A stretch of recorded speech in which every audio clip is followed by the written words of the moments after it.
जय श्री गणेश जी दोस्तों, स्वागत है आपका हमारे YouTube चैनल माँ लक्ष्मी ज्योतिष आध्यात्मिक में। मैं हूँ आचार्य संध्या सक्सेना और आज हम आपको अपनी जो हमारी सीरीज चल रही है श्रीमद् भागवत कथा, उसका हम अगला स्कंद जो था 10वां जो चल रहा था उसी के बारे में बताएंगे। 10वां स्कंद बहुत बड़ा है, इसमें 90 अध्याय हैं जिसमें से मेरे 55 अध्याय हो चुके हैं पहले के, और आज मैं 56वें अध्याय से स्टार्ट करने जा रही हूँ। और इसमें अध्याय में क्या है वो भी मैं आपको बताऊँगी, लेकिन उस पर पहले हमेशा की तरह भगवान श्री गणपति महाराज आपसे बहुत बहुत धन्यवाद चाहती हूँ अपने लिए। आपने मुझे बनाया और इस लायक चुना कि मैं लोगों को श्रीमद् भागवत कथा सुना सकूँ। आपका बहुत बहुत धन्यवाद। और साथ में वो सभी लोग जो आज इस दुनिया में नहीं हैं, चाहे वो किसी भी रूप में आत्मा के रूप में हो, चाहे वो किसी भी लोक में हो, उन सब के मोक्ष के लिए, उन सब की आत्मा की शांति के लिए ये भागवत है। जो कोई दुर्घटना से ग्रस्त हो, एक्सीडेंटल डेथ से गए हो, या मर्डर हुआ हो, आत्महत्या की हो, बीमार, रोग शोक तनाव क्लेश तंत्र बाधा किसी भी रूप से जो भी गया है, उन सभी के लिए आज की भागवत है कि भगवान उनको मोक्ष दे, उनको शांति दे। और जिन लोगों ने बहुत ही बुरे कर्म कर रखे हैं, इस भागवत को कथा को सुनने मात्र से उनके सभी पाप क्षय हो जाए, उनके रोग शोक क्लेश तंत्र बाधा सब खत्म हो जाए, ऐसी कामना करती हूँ। मैं आचार्य संध्या सक्सेना, ये मुझे, मेरे परिवार को और मेरे श्रोता जो मुझे सुन रहे हैं श्रीमद् भागवत कथा को, उन सब पे कृपा हो, मुझ पे, मेरे परिवार पे और मेरे श्रोता जो मेरे सब्सक्राइबर्स हैं, जो मेरे श्रोता हैं, जो सुन रहे हैं। किसी भी तरह का तंत्र मंत्र जादू टोना, किसी भी तरह का भूत प्रेत पिशाच, रोग शोक कलेश शत्रु बाधा तंत्र बाधा कुछ भी हो, वो आज अभी इसी समय क्षय हो जाए। हमारे पूर्व जन्म के समस्त पाप क्षय हो जाए, इस जन्म के पाप क्षय हो जाए, ऐसी कृपा चाहती हूँ। और अब मेरे परिवार की और मेरे सब्सक्राइबर्स जो भी हैं, जो श्रोता हैं, उनकी जो भी इच्छा है वो पूरी हो, ऐसी कामना करती हूँ। तो आज भगवान श्री गणपति महाराज की जय और राधा माँ की जय, भगवान कृष्ण की जय बोलते हुए अध्याय नंबर 56 पे जा रहे हैं, जिसमें समंतक मणि की कथा है और जाम्बती और सत्यभामा की कथा है। तो ऐसा हुआ था कि सुखदेव जी महाराज परीक्षित को बताते हैं कि एक बार भगवान श्री कृष्ण पे झूठा कलंक लग गया था। अब वो कैसे लगा था वो बताते हैं। सत्यजीत नाम का एक व्यक्ति था जो भगवान श्री कृष्ण के लिए उसने एक अपराध कर दिया था। मतलब अपराध कैसे हुआ था, भगवान श्री कृष्ण कैसे अपराधी थे, वही बताया है कि सत्यजीत जो भगवान सूर्य का बहुत बड़ा भक्त था और उसने उनकी बड़ी तपस्या की। तपस्या करके भगवान सूर्य प्रसन्न हो गए और उन्होंने उसे समंतक मणि दी। उन्होंने कहा समंतक मणि से चाहे जितना सोना बना लो, जब तक ये रहेगा तुम्हारे पास तेज रहेगा, उसे गले में पहना दी। अब वो समंतक मणि लेकर द्वारका आया। द्वारका में जब वो आया तो सब जगह को लगा कि अरे इतना सूर्य जैसा प्रकाश कहाँ से आ गया, इतना शुद्धता, इतना पवित्रता। तो सब लोगों को लगा कि कोई भगवान ही उतर के आ गए हैं, और सब लोगों ने उसको वो बोलना शुरू कर दिया, अरे तुम यहाँ ये कहाँ से लेके आई। तब उसने कहा कि उसको कहाँ से मिली है। तो भगवान श्री कृष्ण हंसने लगे, कहते हैं ये सूर्य कोई भगवान वगवान नहीं है, तो जो है सत्यजीत है, उसको कहीं से मणि मिली है। तो फिर उसने परी बात बताई, तो उसको समंतक मणि उसे कैसे मिली। फिर उसको जो है जिस जगह पे भी ये समंतक मणि रहेगी, उस एरिया में, उस जगह पे दुर्भिक्ष, महामारी, ग्रह पीड़ा, सर्प भय, मानसिक और शारीरिक व्यथा, मायावतियों का उपद्रव, जो से राक्षस वगैरह होता है, वो कुछ भी नहीं होता है, सब खत्म हो जाता है। तो इसी में क्या है, एक बार राजा उग्रसेन जो कंस के पिता थे, उन्होंने जो है लोभ वंश जो है आज्ञा की, राज भगवान की आज्ञा का उल्लंघन कर दिया और उन्होंने उनकी बात को नहीं सुना। सत्यजीत जो है उसने ये जो मणि पाई थी उसने सोचा अरे मैं इसको कहाँ कैरी करूँ, मतलब उसे कहाँ रखूँगा। तो उसने अपने भाई प्रसन्नजीत को उसको दे दिया। तो प्रसन्नजीत ने उसको अपने गले में धारण किया और घोड़े पे जाके वो शिकार करने लगा। शिकार करते करते उसने देखा कि एक जगह ना शेर था। तो शेर ने प्रसन्नजीत पे आक्रमण कर दिया, उसको मार दिया। मारने के बाद वो शेर ने मणि उससे छीन ली, क्योंकि शेर को पता नहीं था, उससे मणि छीन ली। अब शेर जो है एक पर्वत गुफा में प्रवेश कर गया मणि के लिए। जब वो मणि के साथ उसने प्रवेश में उतरा तो वहाँ पे वृक्षराज जामवंत जो थे ना भगवान राम के मंदिर टाइम पे, वही वाले जामवंत वो थे। उन्होंने देखा अरे शेर के पास ऐसी मणि कहाँ से आ गई, तो उन्होंने भी इस लालच में आके शेर को मार दिया और से वो मणि ले आए। और फिर उन्होंने क्या किया, वो जामवंत जो थे वो गुफा के अंदर गए, क्योंकि वही उनका घर था।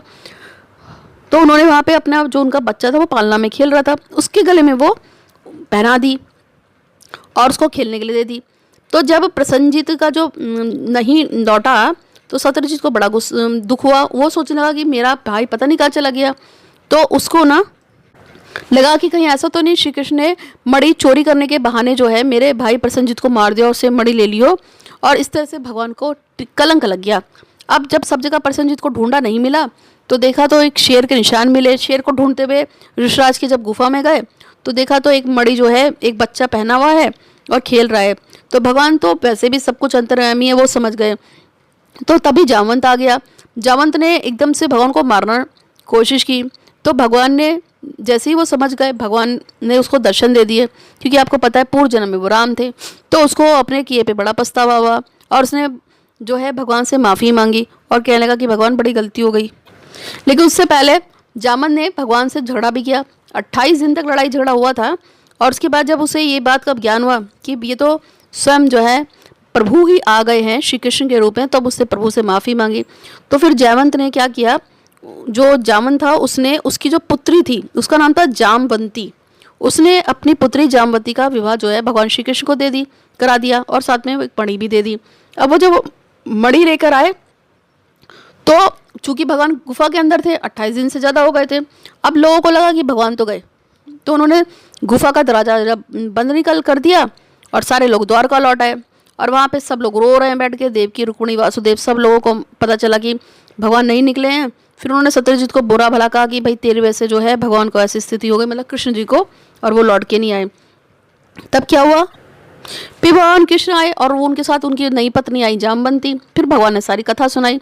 तब फिर सबको जो है बड़ा दुख हुआ, अफसोस हुआ, लेकिन साथ में सब लोग खुशी में आ गए क्योंकि भगवान भी लौट आए थे, मणि भी आ गई। उग्रसेन को भगवान ने मणि दे दी। तो उसके बाद इस तरह से उनको मणि सौंप दी उन्होंने, और भगवान को जो था अपराध जो लगा था कि तुम पे कलंक लगा है कि तुमने चोरी की है, वो ठीक हो गया। लेकिन अब भगवान सोचने लगे कि मेरे को इस तरह से मतलब चरित्र पे मेरे दाग क्यों लगा। तभी की सत्यजीत की जो पुत्री थी उसका नाम था सत्यभामा। उसने क्या किया, सत्यभामा और मणि जो थी दोनों की दोनों भगवान श्री कृष्ण को सौंप दी और भगवान का एक और विवाह हो गया। यानी कि भगवान की 2 बीवियां बन गई, एक जामवंती और एक जो सत्यभामा थी, और उससे पहले कौन थी, रुक्मिणी, वो आप सब जानते ही हैं। तो इस तरह से अब भगवान सोचने लगे कि ये कैसे हो गया। भगवान ने कहा मुझे ये मणि नहीं चाहिए, तो आप सूर्य के भक्त हैं, आप इसे अपने पास ही रखें, ऐसा भगवान ने बोला। अब हम अध्याय 57 की तरफ चलेंगे। इस 57 अध्याय में क्या है, शतधन्वा का उद्धार। अब क्या हुआ था कि जब जामवंत ने अपना जो सत्यजीत जो थे, सत्यजीत ने अपनी पत्नी वो बच्ची जो थी बिटिया उसकी सत्यभामा, उसका विवाह कर दिया था भगवान श्री कृष्ण से।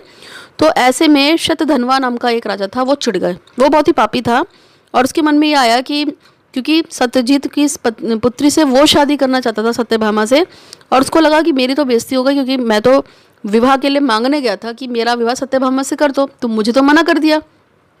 और कृष्ण को सत्यभामा भी दे दी और मणि भी दे दी। तो उसे गुस्सा आया और उसने आकर जो है सत्यजीत को मार दिया। मारने के बाद जैसे ही जो सत्यभामा है उसको पता चलता है कि उसके पिताजी को मार दिया गया है, तो वो भगवान श्री कृष्ण थे ही नहीं, वो हस्तिनापुर गए हुए थे। हस्तिनापुर में पांडवों के पास गए थे, तो वो रोते रोते उसने अपने पिता को तेल की कढ़ाई में रखा। देखो पहले के टाइम में जो मृतक के शरीर को प्रिजर्व करने के लिए उसको तेल में डाल देते थे, दशरथ जी को भी तेल में रख दिया था। तो उसने अपने पिता की जो शरीर था उसको तेल में डुबो के रखा और भगवान के पास रोते रोते गई। जब भगवान को पता चला तो भगवान फिर उसको मारने के लिए दौड़े। किसको, शतधन्वा को।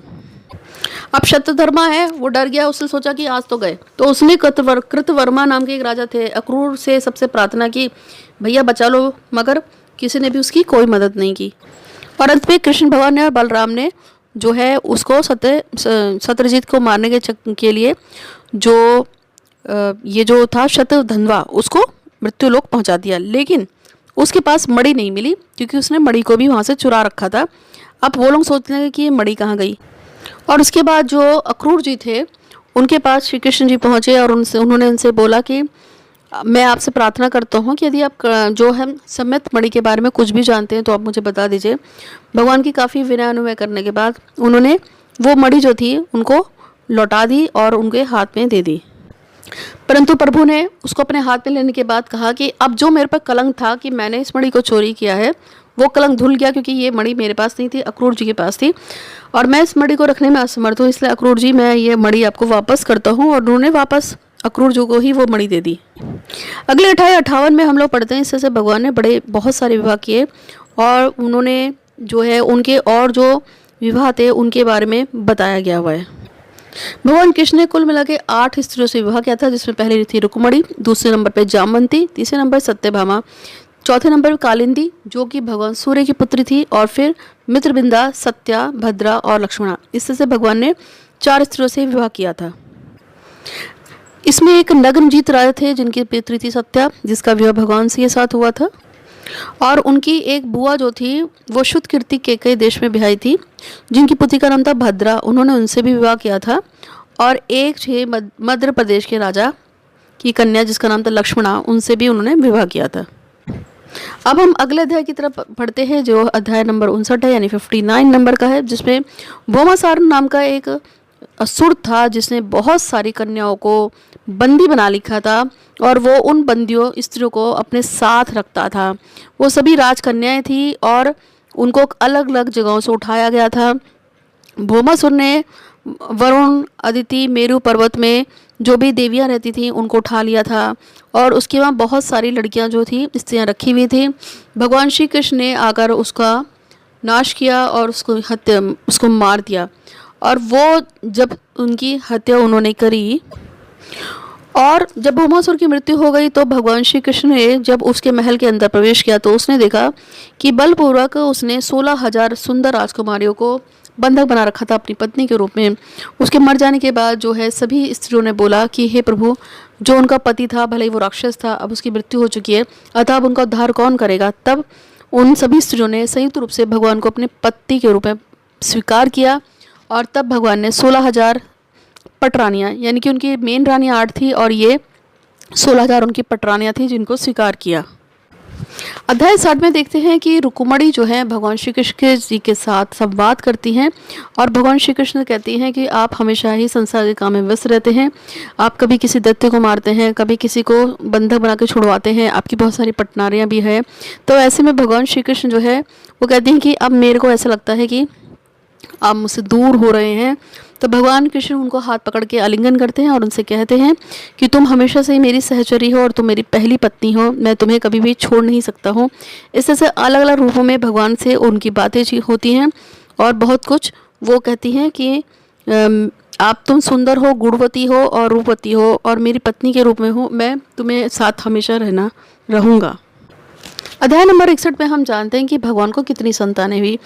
तो ऐसा कहा जाता है कि भगवान का जो विवाह जो हुआ था जिससे रुक्मणी से, तो रुक्मणी के द्वारा जो उनके संतान हुई थी उसमें प्रथम था प्रद्युम्न, चारुशेण, सुदेशण, प्रक्रमी, चारुदेह, सुचारु, चारुगुप्त, भद्रचारु, चारुचंद्र, विचारु एवं 10वां चारु थे। ये अपने पिता के समान ही थे। और सत्यभामा से भी उनको 10 पुत्र हुए जिनका नाम भानु, सुभानु, स्वभानु, प्रभानु, भानुमान, चंद्रभानु, बृहदभानु, अतिभानु, श्रीभानु, प्रतिभानु थे। जाम्बती से 10 पुत्र हुए जिनका नाम साम, सुमित्र, पुरजित, सज्जित, सहस्रजित, विजय, चित्रकेतु, वासुमन, द्रविड़ और कृत थे। इस तरह से नगजीत, सत्या से जो उनके 10 पुत्र हुए उनका नाम वीर, चंद्र, अश्वसेन, चित्रगुद, चित्रुग, वेश, भान, वृष, आम, शंकु, वसु और परम तेजस्वी। कालिंदी से जो पुत्र हुए थे वो भी 10 थे। उनका नाम था शुद्ध, कवि, वृष, वीर, सुबाहु, भद्र, शांति, दर्श, पूर्णमास और सबसे छोटा था सोमक। इसके बाद जो मध्य प्रदेश की रानी लक्ष्मणा थी उनसे हुए थे प्रघोष, गात्रवान, सिंह, बल, प्रबल, दुर्गर, महाशक्ति, सह ओज, अपराजिता, और मित्रविंदा के साथ हुए थे वक्रहल, हर्ष, अनिल, गृद, वर्धन, अन्नाद, महाश, पवन, वही, शुद्धि। भद्रा से पुत्र हुए थे संग्रामजित, भृतसेन, शूर, प्रहरण, अरिजीत, जय, सुभद्र, वाम, अयु, सत्यक। इन सभी ये पटरानियों से भी उनके कुछ पुत्र हुए थे, और उनकी 16,000 पटरानियाँ थी जो उनकी पत्नियों के ही रूप में था। और इस तरह से जो पुत्र जो उनका बेटा था प्रद्युम्न, उसका जो विवाह हुआ था वो मायावती रति के साथ हुआ था, क्योंकि प्रद्युम्न पूर्व जन्म में कौन था वो मैंने आपको बता ही दिया था। रुक्मी नाम का जो एक राजा थे जो कि जिनकी बहन का नाम रुक्मणी था, जिससे भगवान श्री कृष्ण ने विवाह किया था। रुक्मी जो थे वो भगवान से नाराज रहते थे क्योंकि उनको पता था कि उन्होंने अपनी उनकी बहन के साथ विवाह किया था भगाकर। तो इसलिए उन्होंने क्या किया कि रुक्मी की ये जो कन्या थी उसका विवाह प्रद्युम्न से जबरदस्ती करा दिया था।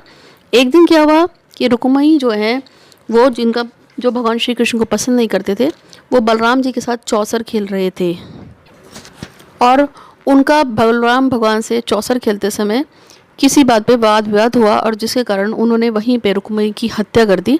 और जब रुक्मिणी की हत्या हुई तो भगवान श्री कृष्ण ने कहा कि अब हम रुक्मिणी को क्या जवाब देंगे, तो इसको यहीं पर बताया गया है। अध्याय 62 की बात करेंगे, जिसमें जो है उषा और अनिरुद्ध का मिलन के बारे में बताएं। ये अनिरुद्ध कौन था? भगवान का ही संतान थी। उनका विवाह किस तरह से उषा के साथ हुई उसके बारे में कथन है।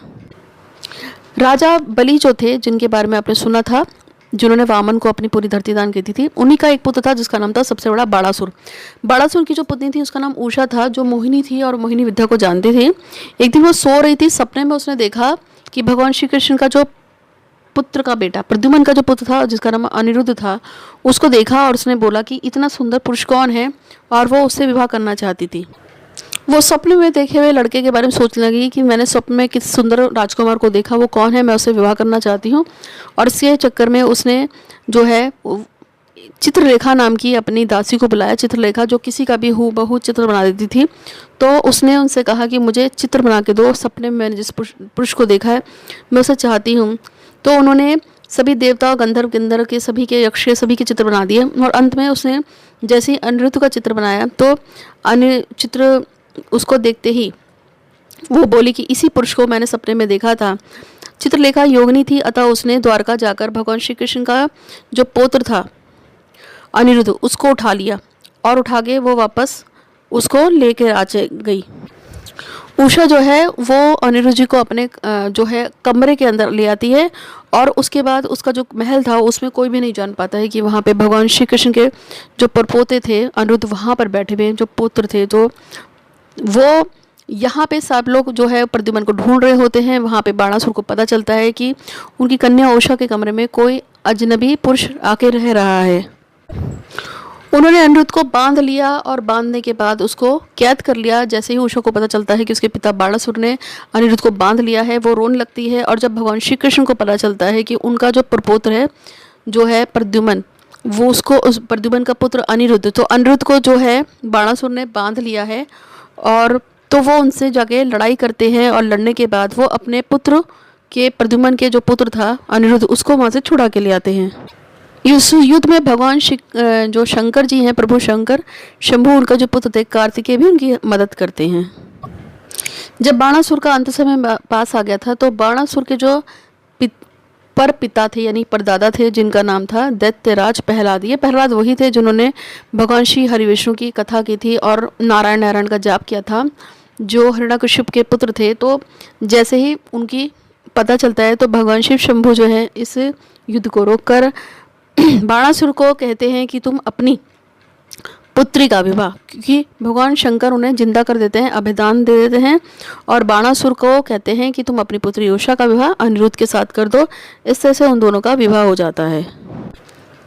अध्याय नंबर 65 में भगवान श्री बलराम जी जो है वो व्रज जाते हैं और व्रज में वो वहाँ के लोगों से मिलते हैं और पुराने दिनों को याद करते हैं, उसके बारे में अध्ययन करते हैं।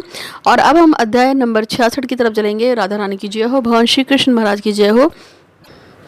अध्याय नंबर 66 पे जाते हैं, जिसमें पौंड्रक नाम का एक राजा था जिसको मति भ्रम था कि वो भगवान श्री कृष्ण हैं और वो अपने आप को भगवान कृष्ण मानता था और वो कहता था कि मैं एकमात्र वासुदेव हूँ, मैं ही महान भगवान हूँ, मेरे अलावा कोई नहीं।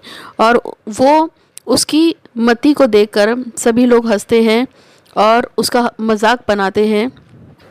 पौंड्रक जो है अपने एक दूत बेचकर भगवान श्री कृष्ण के पास भेजता है और उनसे कहता है कि मैं भगवान हूँ, अतः श्री कृष्ण तुम बनावटी भगवान का रूप मत बनाओ, असली भगवान मैं हूँ। जब भगवान उसके पास जाते हैं तो प्रभु जो है उसको सारे बंधनों को काट देते हैं, चूँकि वो हमेशा भगवान का ही भेष बना के रहता था और भगवान को ही याद करता था। अतः जब भगवान उसको मृत्यु तक पहुँचाते हैं तो वो भगवान के कारण ही, चूँकि वो हमेशा भगवान को याद करता था, भगवान के ही रूप गुण में रहता था, अतः उसके सारे के सारे पाप कट जाते हैं, वो भगवान में विलीन हो जाता है। जिस तरह से भगवान ने पौंड्रिक का उद्धार किया, जो भी इस उद्धार के चरित्र को सुनता है उसके सभी विकार को उद्धार हो जाता है। इसी तरह से भगवान ने द्वित का उद्धार किया। द्वित भी एक वानर था, वो भौमासुर का सखा था और प्रभु ने उसको भी किस तरह से सदगति दी उसके बारे में बताया गया हुआ है। दुई थी जिसने कि संसार भर में बहुत उत्पात मचा रखा था, लेकिन बलराम जी ने उसको मौत के घाट उतार दिया और फिर वो द्वारकापुरी में लौट आए। जय राधा रानी। आप जो भी लोग इसको सुन रहे हैं, आप सब लोग कमेंट बॉक्स में जय राधा रानी जरूर लिखिएगा, आप सबके सभी पाप हट जाएंगे। जो दुर्योधन था, जिसको आप जानते हैं, उसकी पुत्री का नाम था लक्ष्मणा, उसका संबर हो रहा था जिसमें जाम्बंती नंदन सांब जो है सभी को हरा कर उसे विवाह कर लेता है। वो राक्षस प्रजाति का था, इसलिए जो कौरव थे वो नाराज़ हो जाते हैं और वो उसके पीछे भागते हैं। जब उनकी कन्या को विवाह करके ले जाता है और उसको रास्ते में ही मारकर अपनी कन्या लक्ष्मणा को वापस ले आते हैं और हस्तिनापुर लौट आते हैं।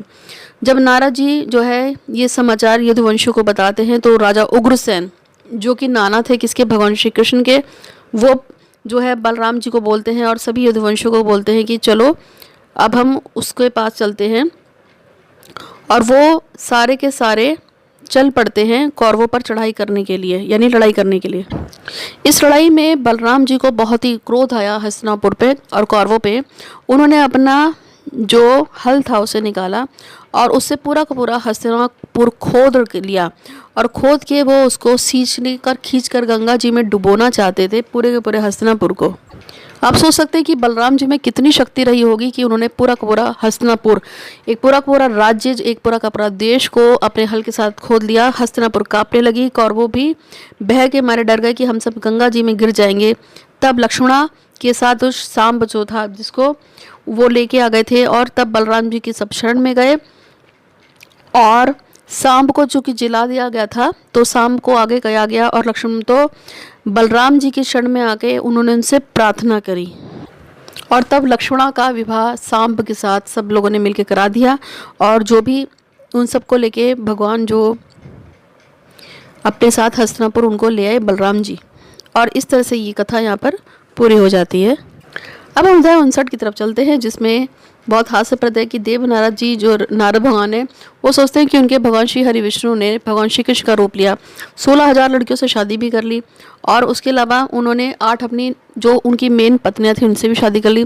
तो भगवान किस तरीके से रहते हैं और वो सभी स्त्रियों के साथ किस तरह से निभाते हैं, वो उनको देखने के लिए आए, लेकिन वो हैरान रह गए क्योंकि उन्होंने देखा कि हर जगह उतने ही कृष्ण हैं जितने की उनकी पत्नियां थी और हर जगह भगवान के रूप को देखकर वो उसको मानने लगे।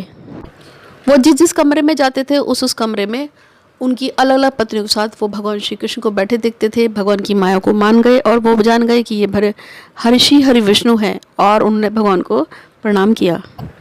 अगले अध्याय 70 में हम जानते हैं भगवान श्री कृष्ण की नित्य दिनचर्या क्या थी और साथ साथ में जरासंध जो एक राजा थे जिन्होंने बहुत से राजाओं को अपने यहाँ कैद कर रखा था, वो सभी राजा जो हैं भगवान श्री कृष्ण के पास अपना दूध भेजते हैं और भगवान से मदद मांगते हैं कि वो जरासंध से उनको मुक्त कराएं। भगवान हमेशा सूर्य की उपासना करते थे और साथ में गायत्री मंत्र का जाप करते थे और उसी की हवन पूजा पाठ भी करते थे और उसके बाद बांसुरी से सभी को खुश करते थे। अब भगवान श्री कृष्ण की जय बोलते हुए, राधा रानी की जय बोलते हुए हम अपने 71वें अध्याय पे चलते हैं, जहाँ पर बताया गया है कि भगवान श्री कृष्ण अपनी सज्जा धज्जा के साथ इंद्रप्रस्थ की ओर रवाना होते हैं।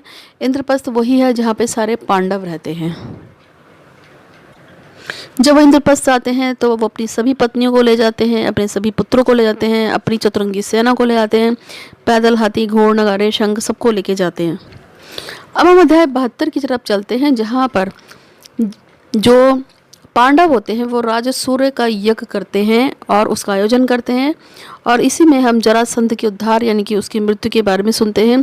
जैसे कि आपको पीछे के पूर्व में अध्याय में बताया था, जरासंध नामक राजा था जिसने बहुत सारे नरेशों को अपने वहाँ बंदी बना रखा था और उनके दूत आके कहते हैं कि हमें जरासंध से मुक्ति दिलाओ, तो प्रभु उनके मुक्ति के लिए ही जाते हैं। इंद्रप्रस्थ में युधिष्ठिर जो है जो राज सूर्य यज्ञ कराते हैं और सभी को बुलाते हैं और वहीं पे इस राजसूय युग में जरासंध जो था वो ब्राह्मण के वेश में आया था, लेकिन भगवान श्री कृष्ण उसको पहचान जाते हैं और उसके बाद भीम जो है उसको युद्ध के लिए ललकारता है। काफ़ी देर युद्ध करने के बाद भगवान जो है उसको भीम को बताते हैं कि वो किस तरीके से उसकी वध करे और उसकी जो भीम है वो उनका वध कर देता है। लेकिन राज जरासंध जो था वो दानवी प्रकृति का था और उसको वरदान मिला था कि उसका जब भी शरीर को काटा जाएगा, फाड़ा जाएगा तो आपस में चिपक जाएगा। इसलिए जो भगवान श्री कृष्ण है वो आदेश देते हैं भीम को, और इस बार वो जब उसकी जंघा को चीरता है तो दोनों को ही अपोजिट दिशा यानी विपरीत दिशाओं में फेंक देता है, जिससे कि वो आपस आकर ना चिपके। इस तरह से जरासंध का अंत हो जाता है। अध्याय नंबर 73 में बताया जाता है कि किस तरह से जरासंध का मृत्यु हो जाने के बाद भगवान सभी जितने भी उसने राजाओं को कारागार में डाला था उनको कारागार से मुक्त करा के उनको उनके उनके क्षेत्रों में रवाना कर देते हैं।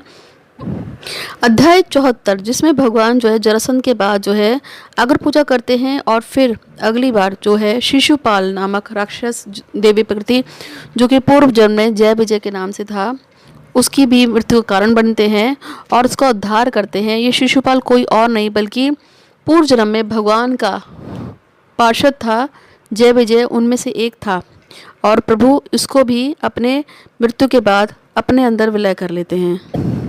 जो भी मानव शिशुपाल का, जरासंध का और राजा के सभी बंदियों को छुड़वा जाने की कथा को धैर्यपूर्वक सुनते हैं और जो बोलता है, जो सुनाता है, उसके सभी पापों का नाश होता है, जो इस कर्म के हो, जन्म के हो या किसी भी जन्म के हो, और उस पर भगवान श्री कृष्ण की कृपा बरसती है।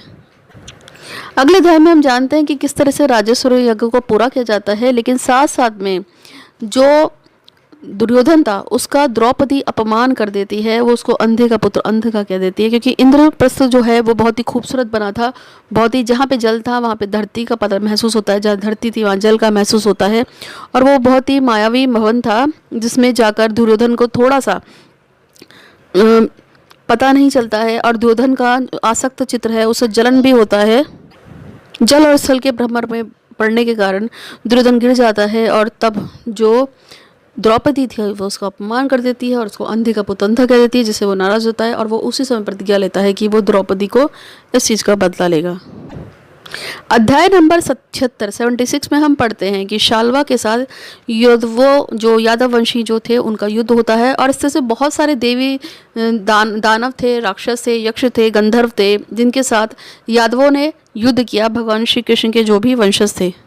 अध्याय नंबर 77 में पढ़ते हैं कि शालव नाम का जो मायावी राक्षस समान ही जो राजा था, जिसको भगवान श्री कृष्ण और उनकी जो जितनी भी सेना थी उस पर लड़ाई करती है और उस मायावी को किस तरीके से मृत्यु के घाट उतार देती है, और भगवान श्री कृष्ण उसका भी उद्धार कर देते हैं, जिससे भगवान ने शिशुपाल का पहले किया था। अब हम अध्याय नंबर 78 की तरफ जा रहे हैं, जिसमें शिशुपाल, शाल्वक और पौंड्रक की हत्या की मृत्यु के बाद दंतवक्त और विदुरथ नाम के दो मायावी व्यक्तियों का भी भगवान श्री कृष्ण ने नाश किया, और इसी में बलराम जी जो हैं उनके हाथों से सुत जी का भी वध हो गया था। दंतवक्त और विदुरथ दोनों ही भाई थे, और वो भगवान श्री कृष्ण को उनके जो स्थान था वहाँ से हटा देना चाहता था, इसलिए भगवान पे बार बार गदा से प्रहार करता है। अतः भगवान अपने जो चक्र था उससे उन दोनों की मृत्यु का कारण बन जाते हैं और उनको मृत्युलोक पहुंचा देते हैं। अगली कथा में एक बार भगवान बलराम जो है नैमिषारण्य क्षेत्र में आते हैं, जहां पर रोमहर्ष नामक वैश्य गद्दी पे बैठे हुए थे जो सूत जाति के थे, और ये ब्राह्मणों से भी ऊंचे स्थान पे बैठे थे जबकि वो जाति से सूत थे। इस पे जो बलराम जी हैं उनको नाराज़गी हो जाती है कि ब्राह्मणों से भी ऊंचा अपने आप को किस तरह से रोमहर्षण मानता है जबकि वो सूत जाति का है, अतः वो उनकी हत्या करने की सोचते हैं। बलराम जी सुत जी की हत्या कर देते हैं, जिससे सब जगह हाय हाय होता है, और तब बलराम जी जो हैं दुख में कहते हैं कि इस ब्रह्म हत्या का मैं अवश्य ही पश्चाताप करूंगा। पुराणों में कहा गया है कि जो भी रोमहर्षण के स्थान पर अपने पुत्रों की पुराणों की कथा सुनाएगा वो और उसके जो संतान होंगी वो दीर्घायु होंगी, इंद्र शक्ति होंगी और बल शक्ति होंगी, अतः आप भी ऐसे ही रहेंगे और मैं भी ऐसी रहूंगी। इसलिए भगवान श्री गणपति की हम पे कृपा है। तो आज के लिए मैं आचार्य संध्या सक्सेना अपनी भाषा को यहीं विराम दूंगी। हम अगले अध्याय में फिर से मिलेंगे, इसी स्कंद को पूरा करेंगे। अभी हमारा स्कंद पूरा नहीं हुआ है, हमने इसके अध्याय 78 तक कर लिए हैं। आगे के लिए विश्राम। आप सभी का भगवान श्री गणपति महाराज कृपा करें, आप सब खुश रहें, और आज के लिए धन्यवाद।